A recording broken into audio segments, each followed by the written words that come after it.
It is 28 minutes past 8.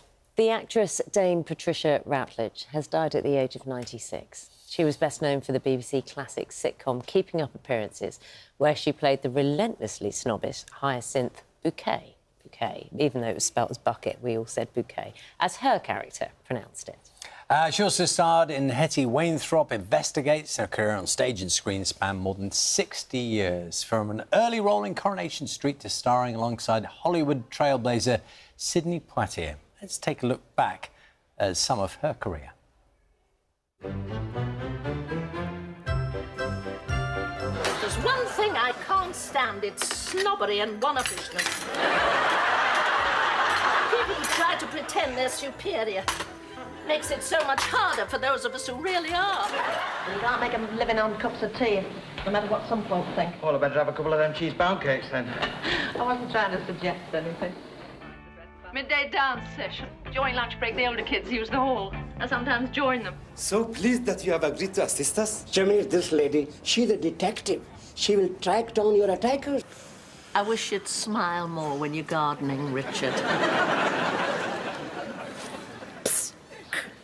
Would you like a sausage roll? What? No venison? No, we don't have none of that. Paul! True! Oh, no!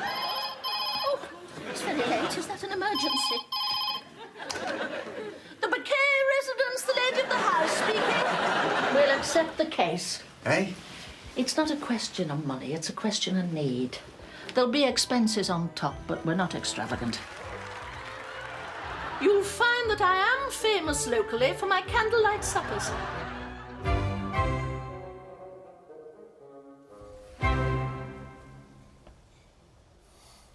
We're joined now by actor Dominic Monaghan. Dominic, morning, I don't know what time it is where you are, early morning, late, early afternoon, whatever, good day to you. How have you been reflecting on Patricia Routledge? You work together. Good day to you guys too. Yeah, it's quite late in the evening here, but I always kind of thought, if you're going to stay up late, you may as well stay up late for a dame, you know. That sounds like the start of a Humphrey Bogart film or something. Yeah, it's been a strange day. It's been a day of reflection, really. It was 30 years ago that I was working with Patricia. I saw her about 3 months ago, managed to get some messages to her over the last few days or so. But she was 96, lived an incredible life, lived a life that I think a lot of people admired, myself included. Dominic, what was she like? What was, not just to work with, but what was she like? She was obviously a character and a person you were very fond of because you've stayed in touch with her. Yeah, I mean, she's an extremely individual, sharp, incredible personality, you know, kind of a one-off, really. You don't tend to meet too many people with that type of personality, not only on screen, but off screen. Extremely talented. By the time I met her, she was in her late 60s, and I think was probably quite happy to pass over some of the things that she had learned about acting, things that I've probably taken for the rest of my career, and and then some more intimate, kind of tender moments that we shared.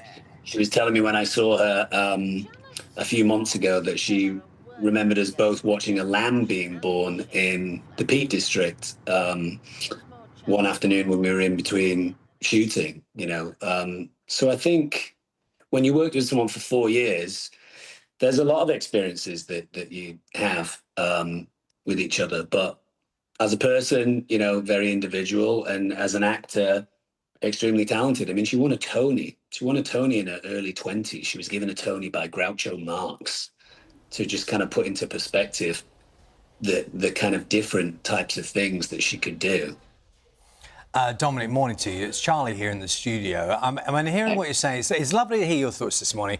And I think everyone understands that feeling of a little bit of sadness because someone has gone. But in the same breath, we can see the smiles as you tell the stories, which is so lovely. I'm curious about that time when you're a very young actor, you're coming into the role, and there is someone, as you say, who has this extraordinary career behind them already, who in some circumstances might be quite intimidating, or, you might be a little bit in awe of that. What was that like, sort of stepping into that circumstance with her?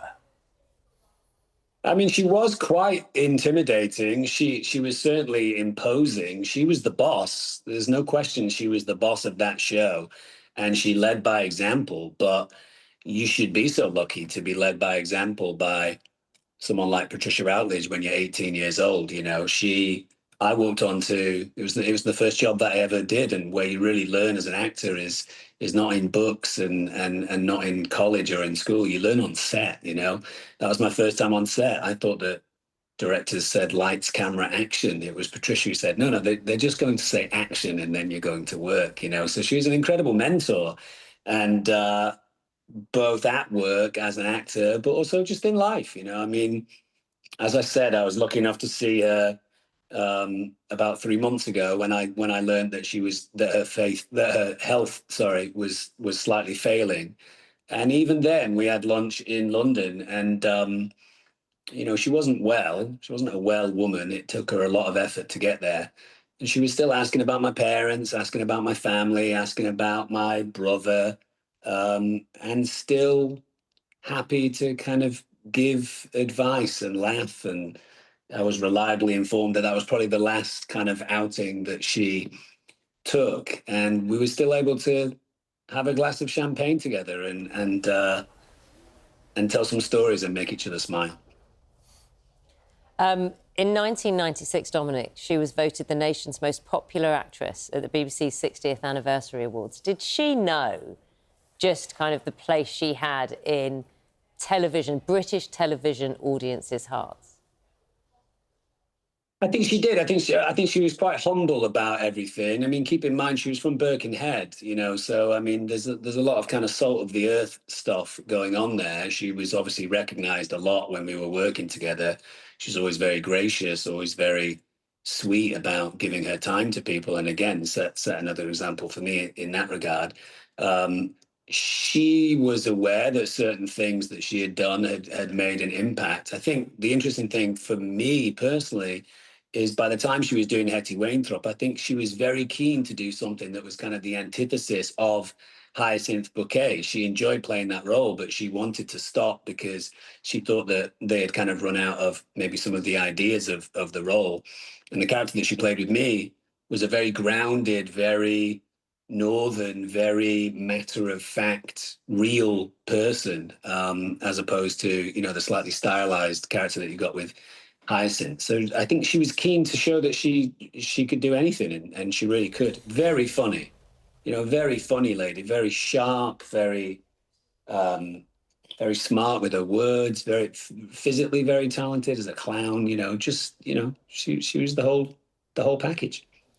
Dominic, we really appreciate your time with us on Breakfast. I know it's evening there, but you've also very mindful that you've lost a friend as well as a colleague and someone you were very fond of. So, and you've given a great tribute. So thank you so much for spending time with us on Breakfast. Thank you. Well, she absolutely deserves it. And, you know, anyone out there should go and maybe watch some things that she's done, because she's a real talent. Absolutely. Thank you, Dominic Monaghan. Thank you. There. Thanks. Bye.